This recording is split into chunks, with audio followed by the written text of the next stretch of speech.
Welcome to the second podcast for online induction information for the BSc Hons Contemporary Health Practice degree. This podcast will provide you with information about how you enrol on the degree and your first unit, and where you will find information about your first unit and future units. To become a bona fide MMU student, and in order to access all the university resources, you need to formally enrol on the university system. When you enrol, you are enrolling for the degree and your first unit. In order to do this, there are several things you need to do. I will take you through these step by step. Firstly, the university needs to know what unit you will be studying in the forthcoming term. You may have already applied for the unit via CPD Apply, or you may be funding the unit yourself. Whichever it is, you also need to fill in one of the university unit choice forms. Also, make sure you have informed admissions that you are accepting a place on the degree, either by email to direct@mmu.ac.uk or return the slip from the offer letter.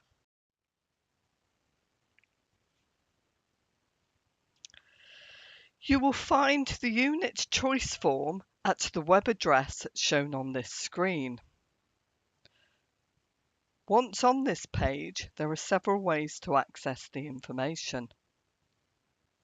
You can use your MMU ID, but if you do not know what your ID is, select I don't have a student MMU ID, and from the drop-down box, select Faculty of Health, Psychology and Social Care.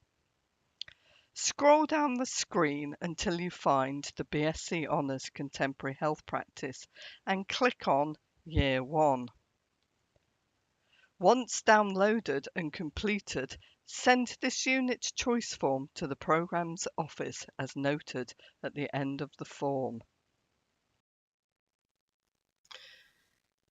If you're not sure about what unit you want to next study, then go to the URL address noted on screen here. This is a Google Docs timetable, and this will give you information about the units available each term. This document is updated on a regular basis, so do check this at least perhaps once a month or so, and certainly before you are due to start the unit that you have elected, to check rooms and so forth. The information is also available via the welcome page, as described on the previous slide.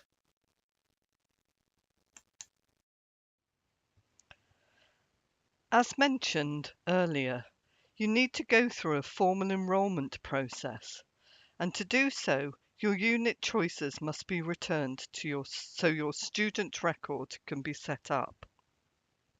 Approximately 48 hours after returning this form, you need to go to enrol online. And you do this by going to the enrol web address noted on screen. Select click here to enrol online.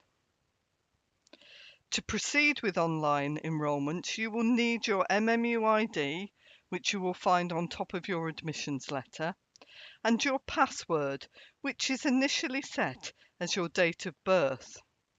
The instructions for how this is particularly configured will be on the Enrol Online screens. Click Continue when you open the screen. University regulations will then be shown. Please read this and click Submit. Follow the instructions, and at some point it will show you the unit you have been accepted on. Check all the details are correct and change as necessary. The last page will indicate funding. If you have CPD funding, this should be indicated. As noted on the screen as well, please do not forget to click Submit on the last page of the Enrol Online. You can also upload a picture. This will be the picture that appears on your MMU ID card, and you can do so via the welcome page, but also via the URL address shown on screen here. If the information about funding or any other details seem incorrect, do please contact the Student Hub on the number or email indicated on the screen here. And also, don't forget to actually pick up your MMU ID card, or ask for it to be sent to you if you're not going to be in the university for some weeks, because otherwise you are not fully enrolled with the MMU systems. Other units which may be of interest to you are as follows. We offer an acute care and critical care unit. This is run by one of our collaborative partners, and you will need to apply for these units directly with them. Ask your practice-based educator for further information if they are relevant to you. Please note, at the moment these units are only open to registered nurses, and they are not directly part of the degree. You will need to transfer them into the Contemporary Health Practice degree programme at some later stage. For further information about this, see podcast 3, and it is simply, in effect, a paper exercise. If you do have any questions about this, contact Clare Street on the email address shown on this screen. Here is some useful information about what to do next. For instance, once you've selected your unit and enrolled online, check the timetable for the dates, time and room number, and simply turn up for the first session. The unit leader will have you on their class list, and you do not need to inform them directly. Please do check you know where the room is. It might not actually be in the Brooks building on the Burley campus. The Student Hub will help you with room locations if necessary. Also, if the room numbers are not on the timetable, contact the Student Hub. This is particularly important, as already mentioned, not all of the units may be delivered at the Burley campus. With regards to further information about the unit, occasionally the unit leader will provide further information prior to the start, but mostly all of the necessary information is provided during the first taught session. If there is any additional information, this will be on the welcome page, see the URL address on screen, or it will be sent to you via your MMU email address. Do check your MMU email account on a regular basis as a matter of course.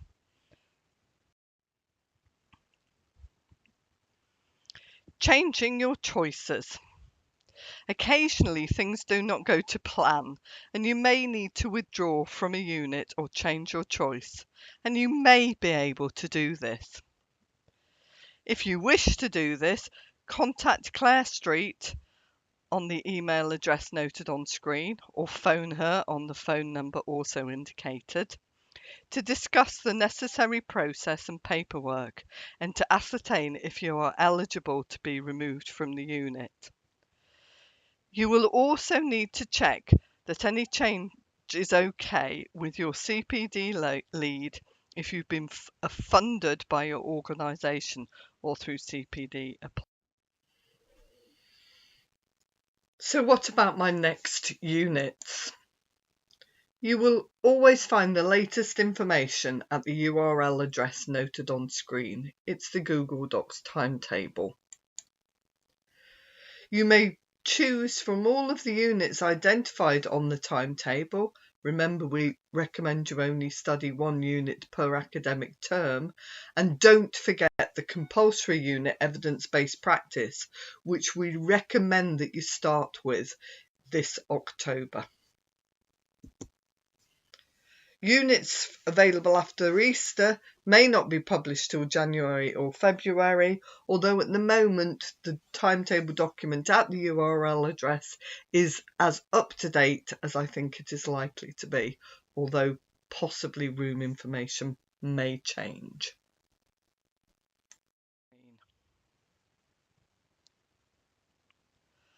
Please note, we will normally only be able to run a unit if we achieve minimum numbers.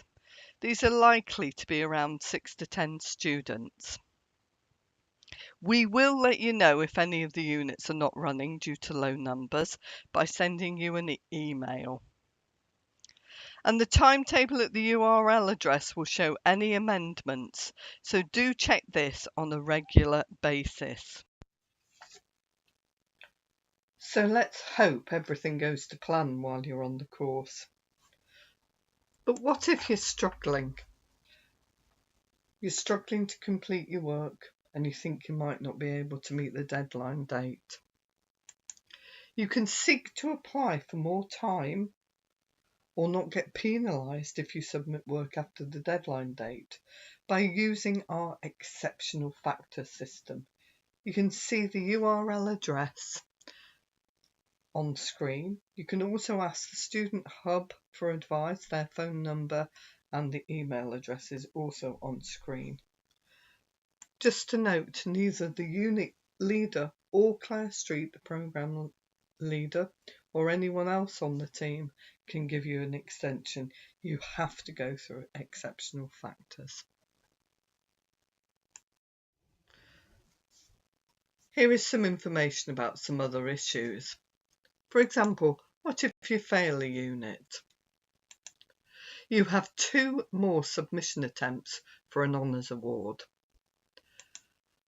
You will be given the new hand-in date for any resubmission by the Board of Examiners, and this may be some months after your original submission date. The results and the new date that has been set by the exam board will be published at this URL address shown on the screen. The programme's office will email and text you to let you know that these results are available, and we strongly advise you go onto this link as soon as possible, as the results are only available for 28 days following publication. Once you're on the My Results section though, you will see what you need to resubmit and the new resubmission date, or where to access that information, usually via your unit Moodle site. And you can download any transcript and information that you wish to keep. We also strongly advise that you access advice from your unit tutor once you know that you have a referral. They will be able to help you with reconfiguring the work and giving general advice once you've looked at their original feedback and so forth. There's also information in the Getting to Grips with Academic Assessments handbook. And finally, some advice if you are actually struggling with any aspect of your study. What we suggest is that you contact Claire Street or one of the other programme team as soon as possible. Don't leave things until they get even worse, and certainly don't ignore things and neglect to submit work for assessment. Basically, the university will consider that you've automatically failed the unit and possibly the course if you don't submit work. So as I say, any difficulties, please contact Claire Street, your personal tutor, or another member of the team. And finally, what next? Please go to podcast 3 for information about recognition of prior learning, RPEL, formerly known as Accreditation of Prior Learning, or APEL. There will also be information about other useful podcasts on podcast 3. And thank you and goodbye for now.